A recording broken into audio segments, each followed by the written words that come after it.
গ্যারেজে কর্মরত অবস্থায় মোটর সাইকেল মিস্ত্রির ওপর ধারালো অস্ত্রের কোপ, গুরুতর আহত মিস্ত্রি। সকালের ব্যস্ত বাজারে আচমকাই ধারালো অস্ত্র দিয়ে হামলার ঘটনায় চাঞ্চল্য ছড়ালো বাঁকুড়ার জয়পুর থানার হিজলডিহা এলাকায়। বুধবার সকালে হিজলডিহা বাজারে মোটর সাইকেল মিস্ত্রি দেবাশিস ঘোষের ওপর ধারালো অস্ত্র কাটারি দিয়ে হামলা চালানোর অভিযোগ এক ব্যক্তির বিরুদ্ধে। স্থানীয় সূত্রে জানা গিয়েছে, দেবাশিস ঘোষ প্রতিদিনের মতো তার দোকানে কাজ করছিলেন।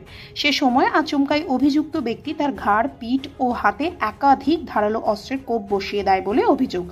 গুরুতর জখম অবস্থায় দেবাশিস মাটিতে লুটিয়ে পড়লে স্থানীয়রা চিৎকার করে ওঠেন।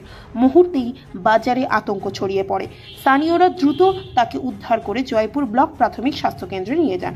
চিকিৎসকরা জানিয়েছেন, দেবাশিসের ঘাড়ে 5 সেন্টিমিটার চওড়া ও 1 সেন্টিমিটার গভীর ক্ষত তৈরি হয়েছে। তার অবস্থা গুরুতর হওয়ায় তাকে বিষ্ণুপুর সুপার স্পেশালিটি হাসপাতালে স্থানান্তরিত করা হয়েছে। এদিকে ঘটনার খবর পেয়ে জয়পুর থানার পুলিশ ঘটনাস্থলে পৌঁছে অভিযুক্তকে গ্রেপ্তার করে। তবে ঠিক কী কারণে এই হামলা তা এখনো স্পষ্ট নয়। পুলিশ ঘটনা তদন্ত শুরু করেছে। বাজারের ব্যস্ত এলাকায় এই ধরনের ঘটনায় স্থানীয়দের মধ্যে আতঙ্ক ছড়িয়েছে। ঘটনাটা ঘটেছিল বলতে, আমি বসেছিলাম এক জায়গায়, ওই রাস্তার পাশটাতেই। হ্যাঁ, আমি বসে আছি, পেছন থেকে আচমকা এসে ঘা দিয়ে দিয়েছে। ও কাটারি না কেসটা দেখিনি, সেটা দেখিনি আমি। আমার তো পেছন থেকে দিয়েছে, আমি দেখতে পাইনি। আমি সঙ্গে সঙ্গে মাটিতে পড়ে গেছি।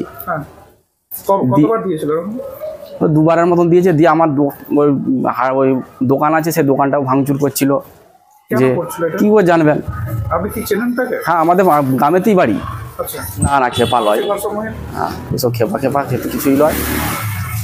তারপর ঘটনা ঘটার পর আপনাদেরকে কি আপনারা নিজেরাই এসেছেন না আপনাদেরকে পুলিশ নিয়ে এলো? না, আমরা নিজেরাই এসেছি। অভিযোগ করেছেন আপনারা থানাতে? হ্যাঁ, থানাতে অভিযোগ হয়েছে। অভিযোগ করেছেন? আচ্ছা, এখন এখানকার মানে জয়পুর হাসপাতাল পক্ষ থেকে কি বলা হলো? বলো আমাদেরকে বিষ্ণুপুর যেতে হবে। এমনি তো ওকে অ্যারেস্ট করা দরকার, অ্যাটেম্প টু মার্ডারের অ্যারেস্ট। গ্রেপ্তার তো করে নিয়ে এসছে থানা। হ্যাঁ। তারপর নাম? দেবাশিস ঘোষ।